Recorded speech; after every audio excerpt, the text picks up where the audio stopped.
ladies and gentlemen. My English is not as good as you be here and here now.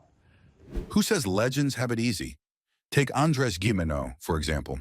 This legendary tennis player, known for his incredible skills on the court, faced some serious financial struggles later in life. And let's not forget the controversy surrounding him during the Chamateur era of professional tennis. Despite his fame, Gimeno's journey wasn't all smooth sailing. But before we proceed any further, don't forget to subscribe. In 2011, Andrés Gimeno faced a tough blow when it was reported that he lost all his money due to a failed investment. It's hard to imagine that a legend like him could go through something so challenging, but that's exactly what happened. To show their support, some of Spain's top tennis players, like Rafael Nadal, Tommy Robredo, Feliciano Lopez, and David Ferrer, came together to organize an exhibition tournament aimed at raising funds for him. This heartfelt gesture from his fellow tennis stars really speaks volumes about the respect and admiration they have for Gimeno. It's not just about the trophies and titles. It's about the bonds formed on and off the court. It's inspiring to see athletes rally around one of their own, demonstrating that the tennis community is a close-knit family that looks out for each other, even in tough times. Gimeno's involvement with professional tennis during the Chamateur era also stirred up quite a bit of controversy. Before 1968, the world of tennis had a strict divide between amateur and professional players. The top players often made the leap to professional status, but that came with a hefty price. They were excluded from major tournaments like Wimbledon in the French Open, which only allowed amateurs to compete. This period is sometimes referred to as the Chamateur era because behind the scenes, many of those so-called amateurs were actually receiving secret payments to compete. It was a tricky time for players, as they had to navigate a complicated and often unfair system. Gimeno turned pro in 1960 and joined Jack Kramer's professional tour, which was a big deal back then. But this choice meant he couldn't compete in Grand Slam tournaments for a significant period.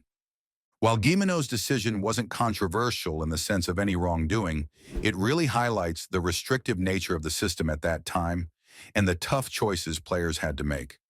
Imagine being faced with the dilemma of pursuing your passion while knowing it could shut you out of the biggest events in your sport. It sheds light on the challenges that athletes like Gimeno faced as they tried to balance their careers with the rigid rules of the game.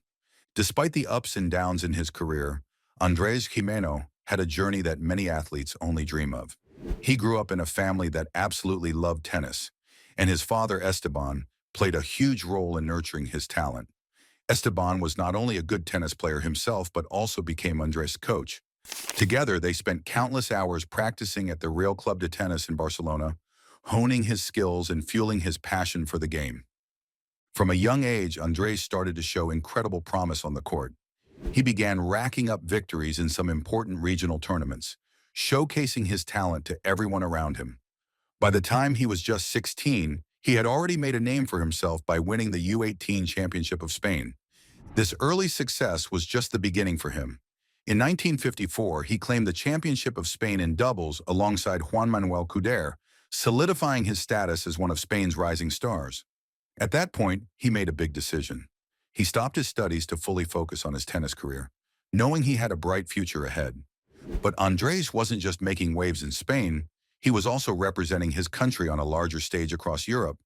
He played in prestigious events like the Gallia's Cup and the European Championship for U21 players, winning it in 1956 and 1957.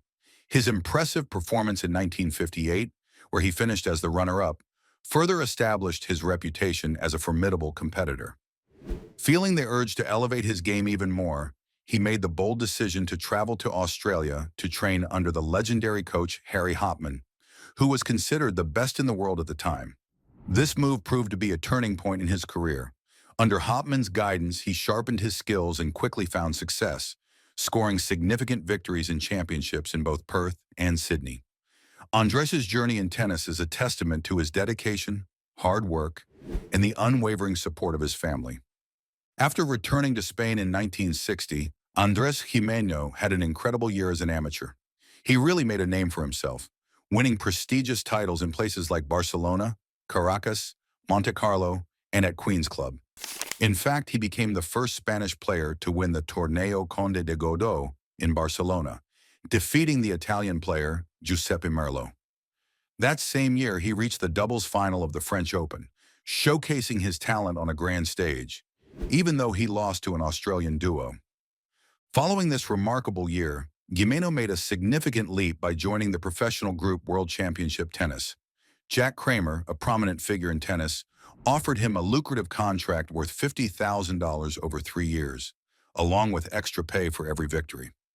This group included some of the best players in tennis history, like Rod Laver, Pancho Gonzalez, and Ken Rosewall, so it was a thrilling opportunity for Gimeno to compete at the highest level.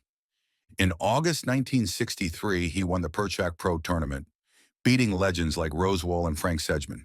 He followed that success with a victory at the Genoa Pro in September, where he once again faced off against Laver and Rosewall. Gimeno continued his winning streak in May 1964 at the College Park Pro Championships, defeating Lou Hode in the final. He claimed more victories in Nordwijk and Munich later that year, showcasing his dominance in the sport. In fact, he took home the Milan Pro title in September 1965, defeating both Laver and Rosewall. The following years saw Gimeno keep up his momentum. He won the U.S. Pro Hardcourt event in St. Louis in June 1966, again beating Laver in the final. That July, he triumphed at the World Pro Championships in Oklahoma City, solidifying his status among the elite. He also had a great run in September 1966, winning both the Geneva and Barcelona Pro tournaments, once again getting the better of Laver. By July 1967, he was on a roll, winning the Cincinnati Pro and several other events, including the Border Pro and the Eastern Province Pro later that year. The Open era began in 1968, allowing professionals to participate in Grand Slam tournaments, and that's when Gimeno truly shone. His first standout performance came in 1969 when he reached the finals of the Australian Open, but fell short against Rod Laver. He won several events that year, including titles in Barcelona, Cologne, and New York, and continued to find success in Dallas in 1970 and Hamburg in 1971. However, 1972 was undoubtedly Gimeno's best year. He was a finalist in Brussels and Paris and secured victories in Los Angeles, Eastbourne, Gstaad, and the most significant of all, the French Open. At 34, he became the oldest male player to win the French Open, a record he held until 2022, and he remains the oldest first-time Grand Slam champion. In the final, he defeated French player Patrick Proisy in 4 sets. He also reached the semifinals at Wimbledon in 1970 and continued to show his skill and resilience on the court.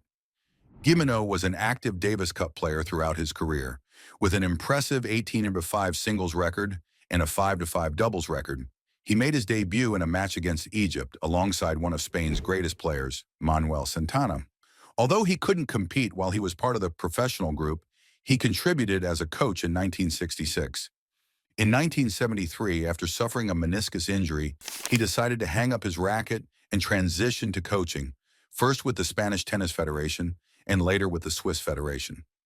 After retiring, Gimeno stayed connected to the sport he loved by joining the Legends Championship, a circuit for retired players.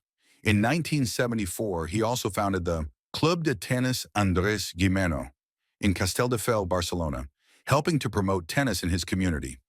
In recognition of his incredible contributions to the sport, Gimeno was inducted into the International Tennis Hall of Fame in 2009, becoming the 4th Spanish player to receive this honor, joining the ranks of greats like Arantxa Sanchez Vicario, Manuel Alonso, and Manuel Santana. His journey is a testament to his dedication, talent, and love for the game. That brings us to the end of the video. Don't forget to subscribe to Tennis Court Icons for more such videos.